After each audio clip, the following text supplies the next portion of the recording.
मोरङको बेलबारी नगरपालिका 9 स्थित आर्जु राइस मिलमा मसिनो तथा बास्नादार धान सम्बन्धी अन्तर्क्रिया कार्यक्रम सम्पन्न भएको छ। कार्यक्रम राष्ट्रिय धान बाली अनुसन्धान कार्यक्रम हर्दिनाथ धनुषाको आयोजनामा सम्पन्न गरिएको हो। कार्यक्रममा सहभागी स्थानीय किसानहरूले विशेष गरी चैते धानको उत्पादन, मूल्य, जात चयन र बिउको अभाव सम्बन्धी विभिन्न गुनासोहरू राखेका थिए। किसानहरूले वर्तमानमा सिफारिस गरिएका अधिकांश चैते धानका जात भुजा तथा चिउरा उत्पादनमा उपयुक्त भए तापनि बजार मूल्यमा कम हुने समस्याका कारण मर्कामा परेको बताएका छन्। उनीहरूले चैते धानमा पनि बास्नादार तथा लङ्ग्रेन लामो दाना जातहरूको सिफारिस गरिनुपर्ने माग राख्दै त्यस्ता उन्नत जात धान उत्पादन गर्न सकिएमा स्थानीय मिलहरूले गुणस्तरीय रूपमा खरिद गर्न सक्ने प्रस्ताव राखेका थिए। साथै चैते धानको क्षेत्र विस्तार भइसकेको भए पनि उन्नत बिउ सहज रूपमा उपलब्ध नहुनुले थप समस्या भइरहेको उल्लेख गर्दै आगामी वर्षदेखि उन्नत जातका बिउहरू उपलब्ध गराउन सम्बन्धित निकायको ध्यानकर्षण गराएका थिए।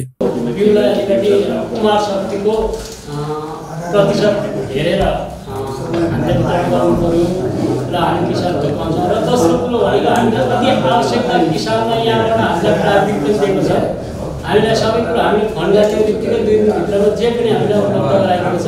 तर हामीलाई अब तपाईहरुलाई भनिरहनु कि नेपाल सरकारले भने हामीलाई मत छैन। हामीले इन्डियाबाट चाहिँ युरिया मललाई 40 रुपैयाँ किलो हालेर ब्ल्याक ल्याउनु पर्छ। तल गएर ल्याउनु त भन्दा कुन जातका बासमती अहिले चाहिँ कस्तो धानहरू छन् र त्यसको फल्ने क्षमता कतिसम्मको हो, किसानलाई फाइदा हुने नहुने र यी कुराहरू चाहिँ जान्न पाए। अब हामीले सुवासी जुन लगाएका छौँ त्यो पनि केही मात्रामा सुधार भइरहेको छ। त्यति सक्षम त सबै किसानले गर्न सकेका पनि छैन र त्यसमा पनि अब यो अगाडिको वर्षहरूभन्दा चाहिँ अहिले आयो धेरै सुधार भइरहेछ। र अरू हामी चाहिँ यो बासमती कुन जातमा चाहिँ हामी किसानहरूले चाहिँ अलिकति चाहिँ फाइदा लिन सक्छौँ भन्ने चाहिँ अलिकति चाहिँ बुझ्न चाहेको हुँ।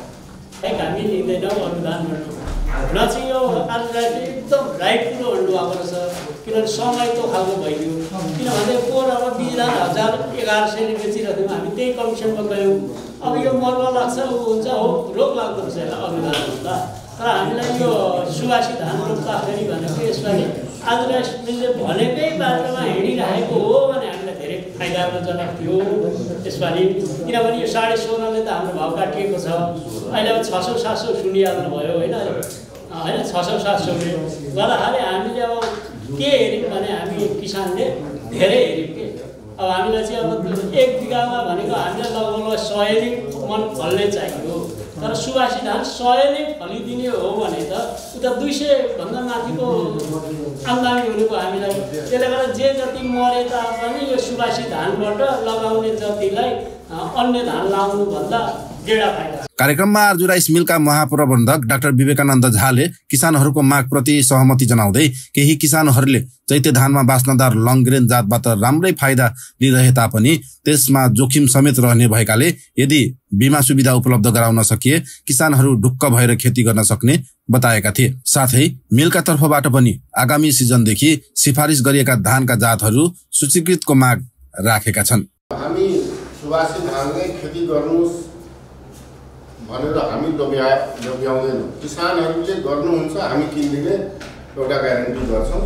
तर त्यो किसानले खेती गर्दाखेरि त्यसलाई सफल कसरी हुन सकिन्छ, हामीले एउटा निजी क्षेत्रको सीमितता हुन्छन् हाम्रो स्रोतहरूको, स्रोत साधनको। त्यसबाट पनि हामीले प्रयास गर्छौँ कि त्यो धानमा रोग किराको व्यवस्थापनहरू, त्यसको प्रविधि के हो त्यो जानकारीहरू हामी उपलब्ध गराउँछौँ।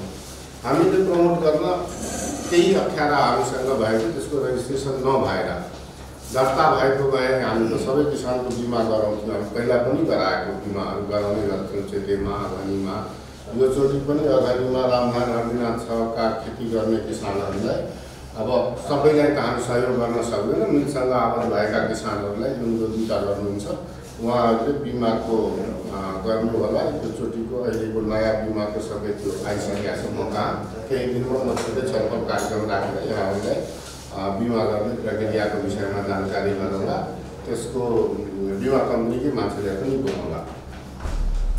अब सुवासी धान हामीले किन किनेको, अरू किन नकिन्ने भनेपछि त अब मिलको आफ्नो व्यवसायीकरणको हुन्छन्, ब्रान्डको कुरा हुन्छन्, बेच्न सक्छौँ कि सक्दैनौँ भनेर अघिल्लो वर्ष चाहिँ त्यो 5 गऱ्यौँ, धान लियौँ, त्यसको आफ्नै कठिनाइहरू थियो चामल बिक्रीको लागि। त्यसमा के भन्छ सेतो चामल चौकी धेरै आउने, सरले अघि भन्नुभयो हार्भेस्टै नहुने, हेर्नमा दिरा मसिनो देखिन्छ तर उपभोक्ताले जसले चामल किनेर खान्छ त्यसले गुणस्तर खोज्छ नि।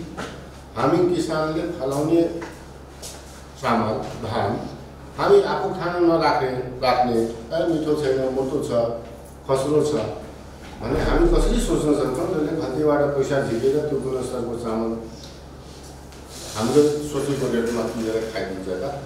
त्यो चुनौतीहरू हामीले सुवासीलाई त्यो भएर सुवासी धान गर्ने किसानहरूलाई सघाउँछौँ, सहयोग गर्न प्रयास गर्छौँ। अब अपेक्षा अनुसारले त सक्दैनौँ, सरकारले नसकिरहेको ठाउँमा एउटा सानो मिलले कतिले सक्छ र। कार्यक्रममा धानको उन्नत जात, उत्पादन प्रविधि, बास्ना कायम राख्ने तरिका, बजार पहुँच तथा मिलिङ प्रक्रियामा ध्यान दिनुपर्ने पक्षबारे विस्तृत छलफल गरिएको थियो। कार्यक्रममा कृषि विज्ञहरूले किसान र मिल दुवै पक्षका धारणा सुनेका थिए। उनीहरूले यस्ता अन्तर्क्रिया कार्यक्रमहरू अनुसन्धान, प्रविधि हस्तान्तरण तथा नीति निर्माणमा महत्त्वपूर्ण हुने बताएका छन्। साथै किसानहरूले उठाएका मागहरूलाई सम्बोधन गर्दै आगामी दिनमा आवश्यक सहयोग र समाधानमा प्रतिबद्ध रहने विश्वास दिलाएका छन्।